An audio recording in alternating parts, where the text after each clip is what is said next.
সিনেমাতে আসবো বা সিনেমায় কাজ করব ওইরকম চিন্তা চেতনা বা ইচ্ছে কোনোটা ছিল না। কলকাতার প্রডিউসার বলছে যে তোমাকে কলকাতার জিতের জায়গায় আমরা নিয়ে যাব। কিভাবে চলচ্চিত্রের প্রতি আগ্রহ হলো?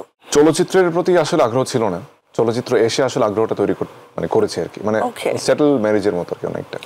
সবকিছু সেটেল লাইফে সিনেমাতে আসবো বা সিনেমায় কাজ করব ওইরকম চিন্তা চেতনা বা ইচ্ছে কোনোটা ছিল না।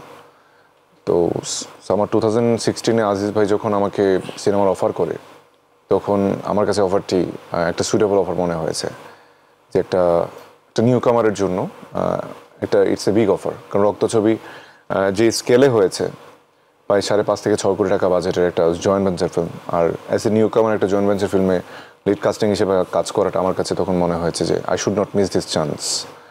তো সেই জন্য ওইভাবেই আসলে সিনেমাতে আসে। তো প্রথমে একটু ভয় ছিলাম যে দর্শক আসলে কিভাবে নেয়, কারণ দর্শক গ্রহণ না করলে, আমার এরকমই একটা ইন্টেনশন ছিল যে সিনেমাতে যেহেতু কাজ করছি, দর্শক যদি আমাকে প্রথম সিনেমায় গ্রহণ করে আমি কন্টিনিউ করবো, আর যদি গ্রহণ না করে তখন আমি সিনেমা কন্টিনিউ করবো না।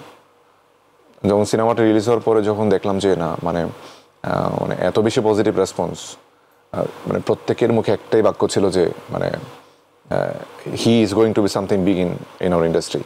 তো এই ধরনের রিভিউগুলো যখন মানে একেবারেই যখন নিউট্রাল যে রিভিউগুলো আমি দেখলাম, দেখার পরে না কেমন জানি আমার একটা ইন্সপিরেশন জেগে উঠলো। তখন তো আমি কলকাতা বাংলাদেশ একসাথে কাজ করেছি। ওদিক থেকে কলকাতার প্রডিউসার বলছে যে তোমাকে কলকাতার জিতের জায়গায় আমরা নিয়ে যাব। আবার বাংলাদেশ থেকে আজিজ ভাই বলছে যে তোমাকে বাংলাদেশের নেক্সট সুপারস্টার বানাবো, তোমাকে হইতে হবে, তোমার সে ক্যাপাবিলিটি আছে, শুধু তোমাকে শ্রম দিতে হবে এবং ডাউন টু আর্থ থাকতে হবে। তখন আমার মধ্যে একটা চিন্তা জাগলো যে না, মানে আমি যদি আসলে মনে হয় হার্ডওয়ার্ক করলে মনে কিছু করতে পারবো এই যে জগতে।